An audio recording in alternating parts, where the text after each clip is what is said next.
Yo, that new Wicked movie's out. You trying to go see it? Hell yeah. The kids movie? I'm down, bro. Let's watch it. Whew. Fieri, I didn't know you could dick me down so good. Wow, I feel wicked. You need to leave! Welcome back, folks. My name is Cornfed, and today we'll be reviewing Wicked for Good. Because I knew you. You're the only friend I ever had. Because I knew you. And I've had so many friends. I have been changed for good. But only one that mattered.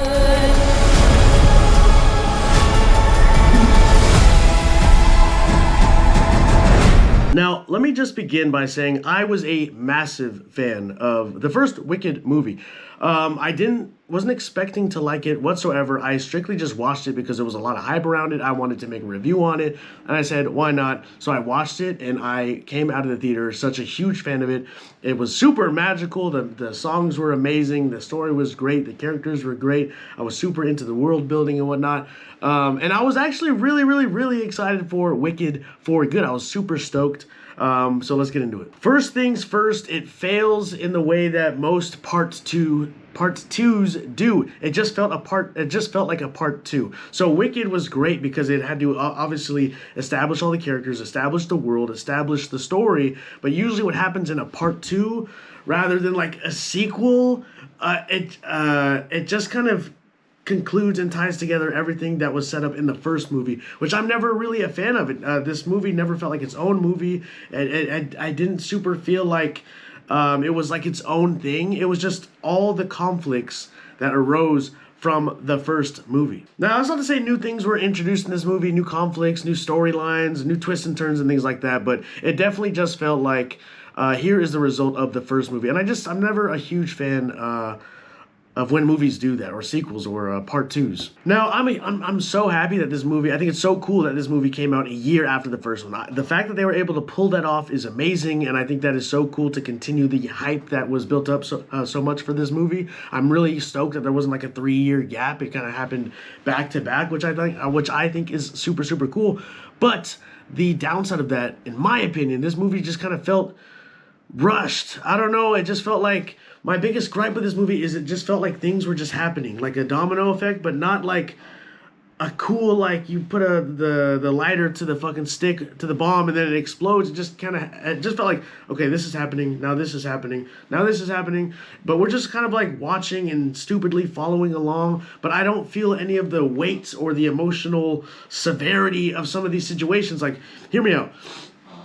So Glinda and this guy Fieri, they're supposed to get married, right? They make it very clear that the guy's just not interested. He's clearly in love with Elphaba. But on the other token, Glinda, who's really excited for this marriage, things like that, I just never felt like, oh man, she's so in love with him. She loves everything about him, or she's deeply in love with him. To me, and again, goes with her character, but she's always obviously very like, what's the word I'm looking for? I don't want to say one-dimensional, but it just seems like she loved him for his looks. Like, he was an attractive dude. He had status. So the reason I'm saying that is when Elphaba comes and steals her man, Glinda does a completely almost 180 turn of her character, and she's kind of like, let's use her sister to capture her. Like, this is your best friend. You guys love each other. And because she stole your man who... I just never felt the connection of like, oh, she took the love of his life and now she's so enraged, so I get it. But it just felt like, okay, they didn't really like each other anyways. But now it's just a complete 180 switch by Glinda, like, I hate this girl, make her die. But like 30 minutes ago, they were talking and singing to each other on the balcony. And then fast forward, like, obviously Glinda, like, she wasn't the one that said, like, kill her sister. Well, I want to see her burn and die. But her sister, because of what she said, as a result, her Elphaba's sister, Nessa, dies. Her entire house plops on her head and kills her. And Glinda's response is like, yes, she's like the pawn in all this, and she's like a dumb girl, that's her thing. She's not super understanding of what is happening and what the evil is, and she's not putting two and two together. She's just happy to be the nice witch, whatever. But she goes, which is like, makes me look at this character really sideways. We're supposed to love and look at Glinda as like this fun beacon of hope and goodness, but here she is fake mourning at the death of Nessa. It felt really weird. And even Elphaba was like, you're being performative. And she was like, okay, yeah, you can take my spot. I'll be over here just kind of like watching you mourn your sister. But the fact that Glinda was like fake mourning the death of her best friend's sister, it just felt like she was now complicit in the evilness that was happening. But we all kind of put that to the side. Anyways, it just kind of, again, that's not Glinda's character to be this evil, like yeah, she's mean, she's a mean girl, this and that, but to fake mourn at your best friend's sister's death is like evil, right? They go on to have this really awkward, horribly choreographed fight, and I get that's the funniness of it. It's awkward, it's cute, it's this and that, but she does a backflip and she laughs, and it was like, what is that? Ah! I was like, dude, this shit is hard to watch. And then they're like slapping, but it's mixed with like 2025 comedy where they're like awkwardly trying to fight and be funny.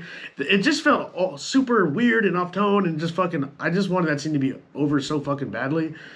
That was a rough scene. And then the stuff with Bach, like that, the whole point of Bach's character is he's supposed to flip 180. He goes from having a heart, sweet guy, to no heart at all. But again, I don't follow his motives either. He's so deeply in love with Glinda after they've had a few exchanges. Am I wrong from the first one? Now he's so deeply in love and motivated to go see her. I don't know. It just felt like this is happening so that this can happen, and then this can happen, and this can happen. That way we can all tie it up together, and it can lead directly into the Wizard of Oz. I just felt like I could feel that they I could feel that they had to bend to the will of the original movie, and in that case, it just felt weird and cause and effecty, and it didn't feel like I was going along with the story and it made sense and we're going together. I just felt like I was on a leash and they're like, look, this happens and then this happens and then this happens. Another thing that I was super excited about for this movie was that we get to watch these characters that we met in the first movie. For the first 3 hours, we got to meet Fiero. We got to meet Bach. And so, like, the whole coolness of it, in my opinion, was like, dude, I cannot wait to see what happens to them as to why they turn into the Tin Man and the Straw Dude and the Lion. Like, this is so exciting. Like, this is going to be so crazy to watch these cool, like, this really well-adjusted, good-looking general turn into this, like, scarecrow. It's gonna be so cool to see Bach, who's a sweethearted guy, turn into a tin. Like, what's gonna happen? How is it gonna happen? And it just felt like that moment where I wanted so badly, it just never happened. Like, the Tin Man was executed pretty well. It just was like a fuck up on Elphaba's part and Nessa's part, like trying to fuck with the spell or whatever. But then the same thing happened with the scarecrow. It's just like they messed up the spell. I don't know. It just wasn't like there was no heart or weight. It just like happened because it was a fuck up. And then what made me so mad was the lion. Like, hey, remember the lion that you saved for like 30 seconds in the first movie? That is now one of the main lions from Wizard of Oz. He's gonna come back, he's gonna shake his voice and hold his tail for 3 seconds, and there's your fucking lion. I don't know, bro. I just felt like that was the moment. That whole thing was what I was so excited for this movie, to see these characters transform into the Wizard of Oz characters. But I never got that. It just felt lifeless in that sense. And I'm not saying the movie as a whole felt lifeless. There was so much heart and soul and beauty, but only when it comes to Glinda and Elphaba's relationship. Everything else, any other character, any other storyline, anything else was just so uninterested and felt soulless. But I felt real, and I cried a lot with anytime that it had to do with Glinda and Elphaba. They did such a good job on mending and molding that relationship to where you can feel the heaviness and the weight when they had to be separated, or they had to pretend to be good and pretend to be evil, or go on opposite sides, or pretend to hate each other, and they meet in secret. That whole thing was so cool and fun to watch, and I could feel the heart in those types of scenes. But anything else just felt rushed, and it felt soulless. Also, is it just me, or did it feel really out of touch and out of tone and weird that we had to watch pretty much Fieri and Elphaba have sex? Do we need to see them with their sheets around their shoulders and shit, and Elphaba's hair all fucked up? That was really weird to me. I don't know what it is. It just felt like this movie's like a Disney magical la la la la la movie, and then like, oh, we just had sex, we just fucked, we fucking met 10 minutes ago, now we fucked, we just love each other so much. Oh, jeez. And what the fuck was this part too? For the first time in my life, I feel wicked. The fuck was that? I was turned into a softcore porno. Kids go to see kids dress up as Glinda and Alpha with a little teaser, little fucking wand, and then we have to. Ooh, Fieri, you're such a man. What the fuck? Anyways, those are my main gripes. But overall, man, I know I like sometimes my gripes take a hold in my head. But overall, I don't want to let that distract of how how I felt about this movie. Again, it was a great movie. It does really good on building upon the themes of the first movie. I do have my gripes of it not standing alone, but for being what it is, it does feel good. No pun intended. But they did expand upon the themes of the first one really well, with the animals, with the Oz being corrupted, with the teacher that they set up. Everything. They expanded well from the first movie. The world building was great. I can see myself revisiting this series so often just because I love the characters and I love the story and I love the world building and the whole like feeling of just watching Wicked. I feel like I'm in Disneyland. It's fireworks and it's cool effects. I love this series a lot. I wanted a little bit more from this one.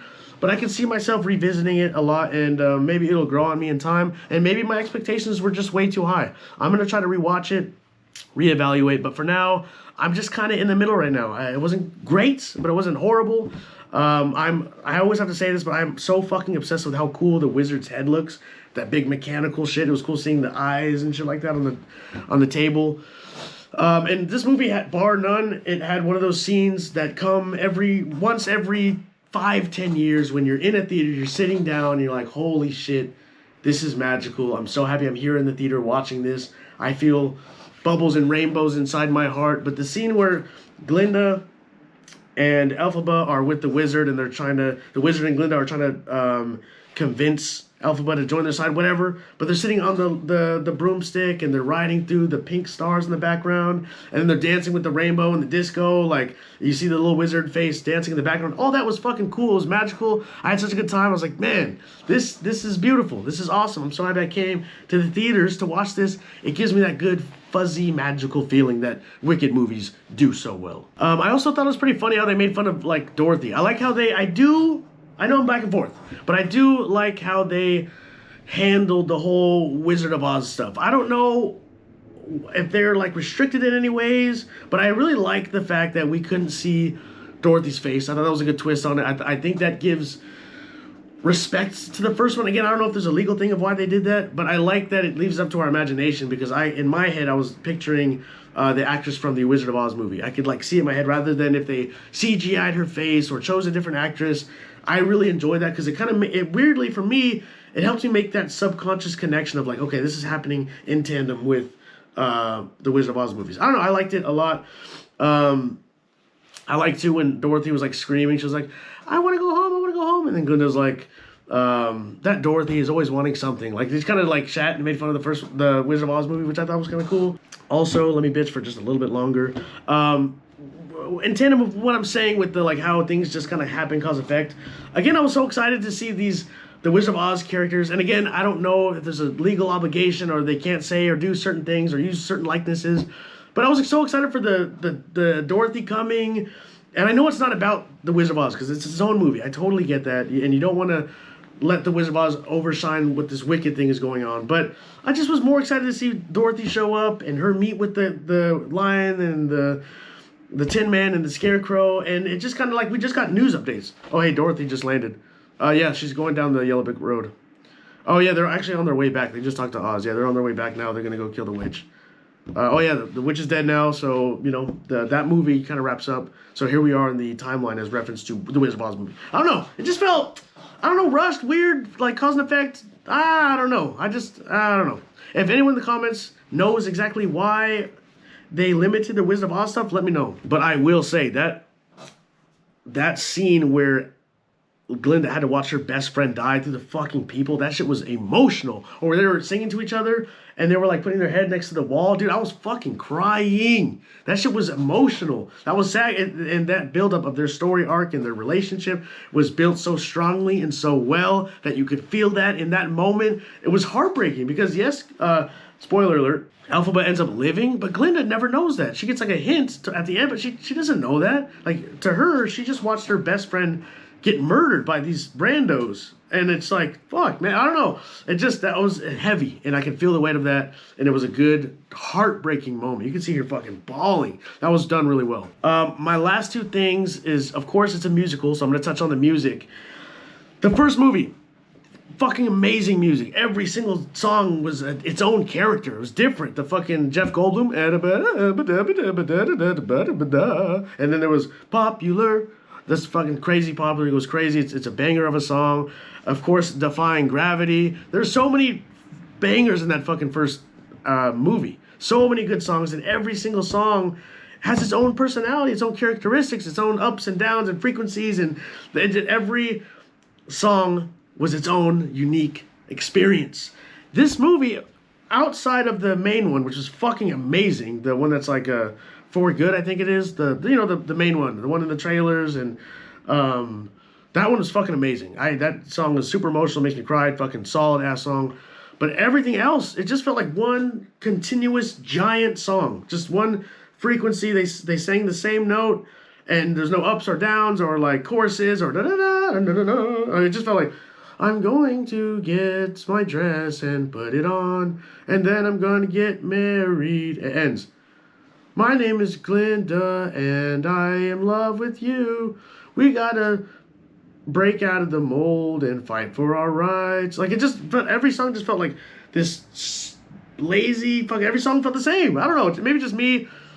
Maybe I need to rewatch it, but I was bummed out with the music choices. Fight with me in the comments. I'd love to hear your takes. My final score of this movie is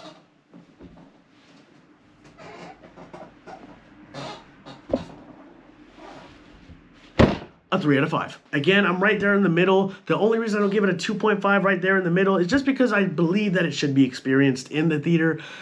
I believe that a lot of its strength does come from the fact that the first movie built it up so much, but it doesn't do well on its own. I feel like obviously it's a part 2, but part 2 should still, in some aspects, should be its own movie. The music was mid, besides the last one was fucking amazing. I will say, this movie had really, really high highs, magical moments. That last song was fucking amazing. Seeing everything tie up was great. Seeing like the emotional impact of the relationship and where it goes, it was great. But there's just a lot of like soullessness to it, which sucks in this type of movie. But it just felt like this happens, and this happens, and this happens, and this happens. And I just never felt anything or any pull. I don't know, man. Maybe I need to watch the first one and then watch this one right after, maybe. I'm going to try to watch this movie again in theaters and watch the first one. And then maybe I'll come back with another video and just feel differently about it. But right now, I wasn't super moved by it. Again, this could be because of my high expectations. But that's just kind of where I'm at. I'm at a 3, a little better than mid, just because it should be watched in theaters. But let me know how you think about this movie. Did you watch it? Did you love it? Did you enjoy it? How do you feel about it? I'd love to argue with you or talk about it in the comments. This is why I made this channel. So give me a like, subscribe, comment on the video, and I'd love to engage with you and have you join our Cornfed community. Thank you so much for watching. I'll see you next time.